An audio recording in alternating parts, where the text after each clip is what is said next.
सांग मैंने RJ रचनार daily thoughts रे आपण मनकर स्वागत। तो आज आम कथा गोटे पुओ गोटे हजबैंड तार वाइफ आउ तार माँ भितर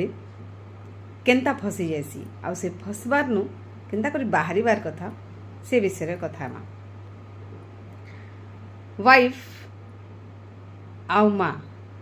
भितरे आजिकाली हजबैंड मानकर मेन स्ट्रेसटा केनटा जदि कहब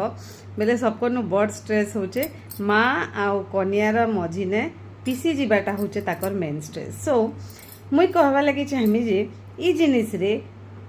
वाइफ आउ हजबैंड दुई लोग को ध्यान देवा लगी पड़बा, दुई लोग को संभाली करी बाट चलवा लगी पड़बा, तेबे जाइकर परिवार रे शांति स्थायी रूप रे थिबा। आमे वाइफ माने मोस्टली क्या करसुँ घरे जहाँ भी कलकल हेलु कि जहाँ भी टिके कथबार्ता हेलु देख घरे जदि बासन अच्छे ढूंढ ढान तो आवाज देवा आमे आमर चूड़ी डबारे बहुत सारा चूड़ी रखमु बेले एक दूसरा संगे बाजसी केते बेले चूड़ी फाटी भी जाएसी केते बेले चूड़ी पेचका भी जाएसी जदि मेटाल रही एंता बहुत से जिनिस हो जाएसी। सो परिवार रे आमे अच्छु बेले भिन्न भिन्न मतर भिन्न भिन्न चिंताधारा लोक अच्छु तो थोड़ा सा ऊँच नी सबू परिवार ही जाएसी। तार माने नहीं से जे आमे आमर हजबैंड केन सिचुएशन रे अच्छे सेटा के नहीं देखी करी जेनता से बाहर आसुचे आमे सांगे सांग जाइकर तार कान रे से कथा को भर देवार अच्छे जे आज एंती हैला आज सेंती हैला आज से मते एंता कहले से मते एंता कहले मैंने इटा नहीं कहबार जे वाइफ माने हजबैंड को किछि नहीं कहबार कथा बोली करी बिल काहे जे कि से जिनिस रो सख्त खिलाफ मुई अच्छे बिकॉज गोटे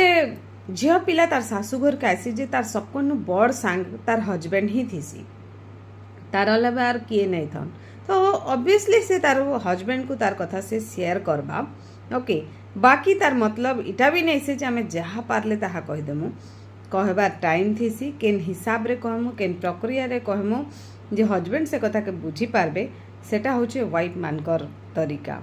देन हजबैंड मानकर कथा हजबैंड माने छोट छुआ नहीं से जे तार वाइफ जेन कथा भी कहीदेले बेले से कथा के